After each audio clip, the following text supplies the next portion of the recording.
Bom dia, primeiro ano. O assunto de hoje é o mundo greco-romano. Falaremos sobre essa relação de cultura, né, de sociedade entre a Grécia e Roma. Essa relação de conduta é bem aproximada não só pela questão do espaço geográfico, mas ainda pelas questões de características, tanto em relação territorial como pela relação de conduta histórica, né? Em todo o conceito, a gente vai ver os períodos que abrange a Grécia. A gente vai ter o período pré-homérico, né? O período homérico, e assim se segue. Para a gente ter uma relação de condição, eu vou começar falando sobre o período pré-homérico. O período pré-homérico ele vai do século 20 ao século 12 a.C., corresponde à ocupação territorial dos gregos, aqueus guerreiros e nômades, pela região, que fundaram uma cidade de Mecenas, Argos e Tirinto, né? Inicialmente, a cidade fundada pelos aqueus incorporavam esse domínio exercido nos habitantes da ilha de Creta, dando origem à civilização creta-messiânica. Por volta de 1150 a.C., eles conquistaram redutos de domínio e expandiram a região. A presença dos dórios também foi responsável por um processo, né, de um retrocesso de relações sociais. Já no processo do pré-homérico, do período homérico, ele é uma relação de entendimento a partir de Homérico, né? Homero era o responsável pelas duas obras, né? As obras do poeta Homero, a Ilíada e a Odisseia, elas se baseiam em relatos, tanto na Guerra de Troia, né? A Ilíada se baseia nessa Guerra de Troia, e o cotidiano da população grega durante esse período de dominação dória, bem como a Odisseia, que narra Ulisses, ou Odisseus, o seu retorno para a ilha da ilha grega. E aqui a gente tem a imagem, né, do cavalo de Troia, que é o epopético, né, da Grécia, e fala-se muito dentro desse processo. Essa relação de conduta desses períodos, principalmente do período homérico, ele é relatado nessas duas obras. Essas duas obras são a potenção que destina como foi esse processo. Período arcaico, que era de necessidade de defesa mútua pelos grupos aristocráticos, né? Eles queriam defender o seu predomínio. No decorrer do tempo, passaram a se unir, né? Surgindo outras tribos. Eles passaram a construir, além de Acrópolis, um centro comunal chamado de Ágora, e a partir daí começaram a criar outros artifícios para se manter. Dentro dessa relação, a Grécia ela sempre teve uma relação de conduta de ornamento, né, de se organizar. A gente vai ter também o período clássico da Grécia, que esse período vai do século V ao século IV a.C., corresponde a um período de apogeu, ou seja, de grande ascensão da Grécia Antiga, em especial as cidades-estados de Atenas. Aí essa relação de Atenas e Esparta, né? Mas lembrando que a ascensão ela tem muito mais a ver com Atenas. Atenas é a relação de conduta do apogeu. Destaca-se inicialmente nesse período o conflito entre os povos persas e gregos, né? E decorrente da expansão da região da Ásia Menor e da Ática. As ameaças estrangeiras tornou-se evidente e os persas passaram a controlar as antigas regiões. Essas guerras persas ficaram conhecidas como guerras médicas, referência aos povos medos, né, que habitavam na Pérsia. Na verdade, as pessoas pensam que essas guerras médicas têm alguma relação com medicina, com médicos, né? E dentro desse conceito não tem nenhuma proveniência. Na verdade, eram povos que viviam, né, habitavam na Pérsia e eram povos medos. Então, em referência a eles, as guerras ficaram conhecidas como guerras médicas. Após apoiar a cidade de Mileto contra a dominação dos impostos posto pelo Dário, a cidade de Atenas provocou a primeira guerra médica, saindo vitoriosa, né, na batalha, Mais tarde, o filho de Dário deu início a uma segunda guerra médica, avançando novamente sobre as cidades gregas, em especial Atenas, e foi derrotado monetariamente pelos persas, né? Atenas foi derrotada. Graças à aliança militar de diferentes cidades-estados, inclusive Esparta, os persas foram novamente derrotados. Então, existia uma aliança entre as cidades-estados na Grécia, das quais, em qualquer momento que eles fossem derrotados, outras cidades entravam como aliados, né? E foi nesse momento que a Esparta derrotou os persas, pondo fim às pretensões expansionistas desse território. Eles queriam território grego, e a partir daí, quando os espartanos tomaram posse e não deixaram, né, em função de uma propriedade a favor de Atenas, acabou-se essa pretensão expansionista. Na eminência, novos ataques ocorreram, né? Atenas organizou, a partir daí, a Confederação de Delos, marcada pela aliança marítima militar entre as cidades de Ática. As cidades envolvidas, ou que faziam parte, eram obrigadas a contribuir com dinheiro, navio, soldado para a organização. Então, vivia a partir daí essas cidades. Você vê que na Grécia as cidades eram cidades independentes, chamadas de polis, né? Cidades-estados.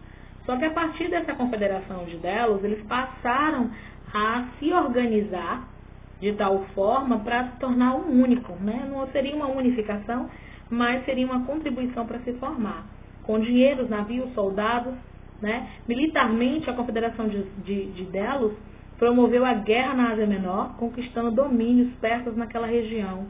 Então, a partir daí, a cidade de Atenas, centro político da Confederação, desenvolveu-se economia e culturalmente.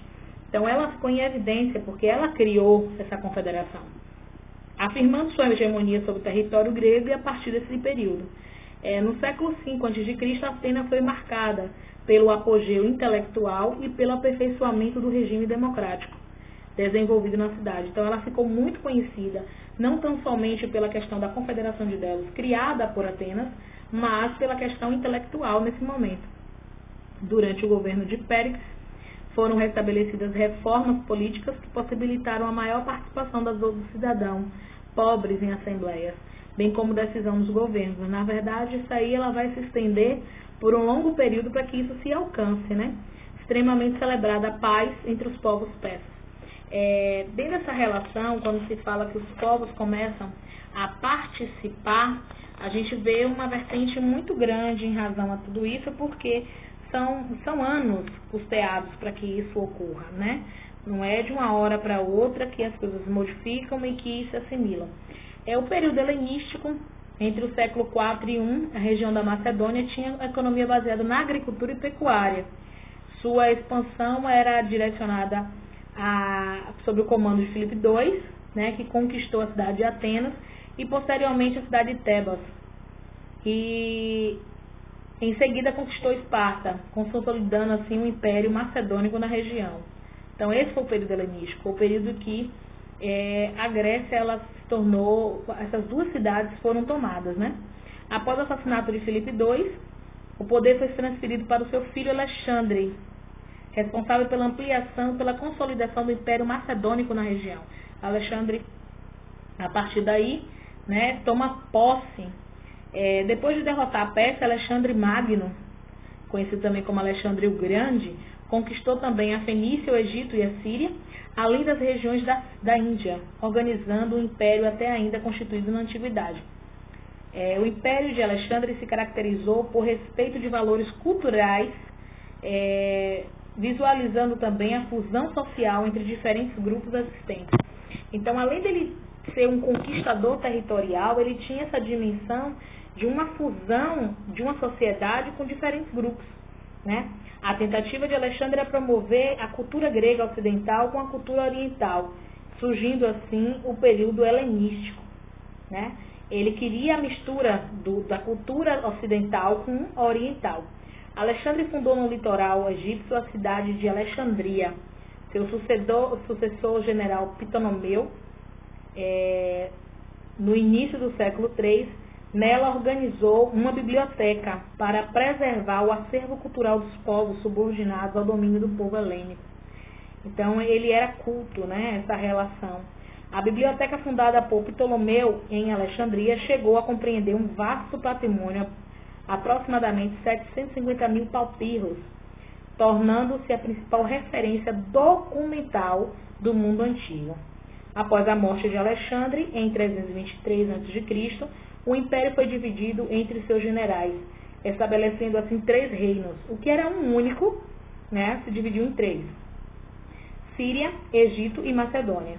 Entre os séculos 2 e 1, esses territórios seriam incorporados ao Império Romano. Então, é interessante a gente pensar que um território que era proveniente, né, da decorrência de conquista, né, Filipe conquista Atenas e Esparta. Posterior, ele cede ao seu filho, né, transferido por seu filho após a sua morte, o seu assassinato. Alexandre, ele percorre toda uma relação de conquista territorial, ele avança.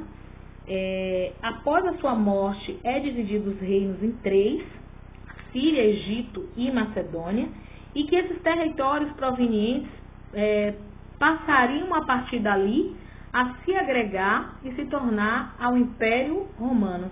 É bem interessante a gente pensar como isso visualiza dentro de uma cultura greco-romana, né? Por isso que é falado o mundo greco-romano. É nessa circunstância, uma circunstância de um mix. A economia grega, a civilização grega desenvolveu-se em várias atividades, principalmente o litoral, se beneficiou ao comércio marítimo, né? A criação de colônias dominadas pelas cidades gregas, como Atenas, Corinto, Mágala e Elba, foram as regiões do Mediterrâneo menor, né, que tiveram. Então, essa relação do comércio marítimo, ela era fortíssima. A gente vê aqui o expansionismo grego dentro dessa conduta, e que eles tinham essa relação muito benéfica em relação não somente à questão marítima, mas à criação também, né? Então, eles utilizavam. Agora, o que era de maior fundamento era a relação nos centros urbanos, né, nas polis gregas, a presença de artesãos, olheiros, escultores, ferreiros, que praticavam, né, esses elementos mercadores. E essa relação de comércio.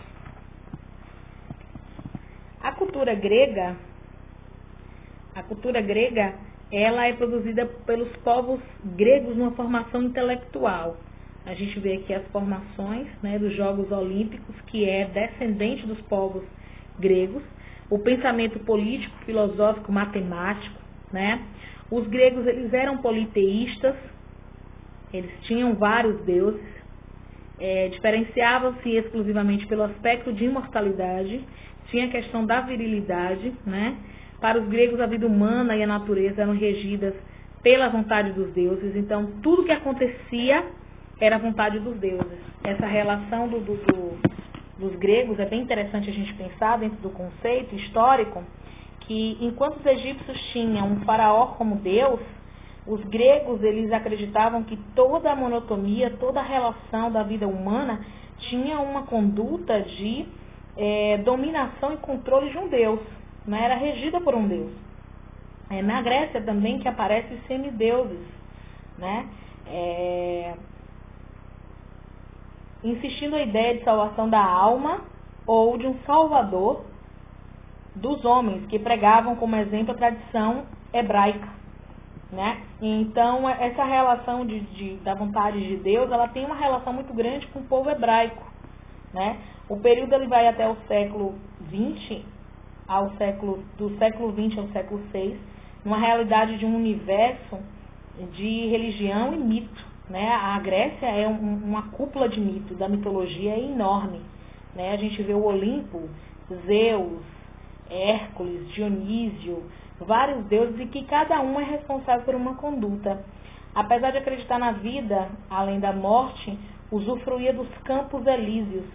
Os gregos procuravam valorizar ao máximo a vida terrena. Buscavam, por isso, alegrar-se aos deuses na mitologia, habitavam o Monte Olimpo, o mais alto da Grécia, cerca de 2.985 metros. Ofereciam-lhe sacrifícios de animais, cerimônias, festas e jogos esportivos. Principalmente festas, porque o deus que regia o Olimpo em relação à farra é o Dionísio, né? O Dionísio era o deus da farra. Então essa relação de conduta era fortíssima. Zeus era o maioral, né? Tinha Hércules, que era um semideus, filho de Deus com uma humana, Atenas, né, a deusa da fertilidade. Os deuses, na sua grande dimensão, eles tinham uma conduta ou com a natureza, uma particularidade de algum acervo, né, algum acervo intelectual e que tivesse alguma proveniência. Por exemplo, Hermes era o deus mensageiro. Então, cada um tinha uma função, essa é a palavra. Cada deus ele tinha uma função destinada.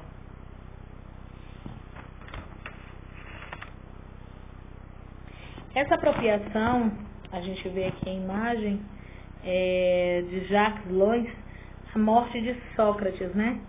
Que foi um grande mito no que regia a Grécia, né? Muito conhecido. Sócrates, né? De uma inteligência mútua, né? Dentro do campo da história se destacou e dentro do campo da arte também, da proveniência da filosofia. Então, toda essa relação de conduta foram vários citados. E Sócrates é um dos que mais assim se assimila dentro do conceito histórico, principalmente porque ele utilizava da oralidade. Toda a conduta de Sócrates dentro dessa concepção era oralidade, não existia ainda escrita, então ele trabalhava, né, com os alunos, que a palavra aluno vem de seres sem luz, né, no sentido do conhecimento, né, porque não são ainda provenientes do conhecimento nessa parte. Alguns pesquisadores e estudiosos debatem essa compreensão dele, no sentido de que todo aluno ele provém de si uma conduta de um conhecimento, seja ele relativizado de qualquer outra instância, não necessariamente dos estudos. Um aluno ele pode ter uma conduta histórica relacionada à música, à arte, à filosofia, e que se distingue, por exemplo, pela matemática, né, pelo português. Então, toda essa relação de conduta, ele colocou o nome, né, alunos, porque ele representava seres sem luz, e ele dizia que a partir dali o conhecimento era a abertura da grande sabedoria. Isso aí, sem dúvida, é uma compreensão nata. A partir dele a gente vai ter o discípulo dele, né, Platão. Posterior a Platão a gente vai ter Sócrates, né, e Aristóteles. E dentro desse conceito são vários livros, né, dentro de um acervo que relata todo o conceito, né, do que Sócrates acreditava como satisfação, como princípio do universo, né, o protagonista do universo. Em relação à atividade, as páginas que serão da atividade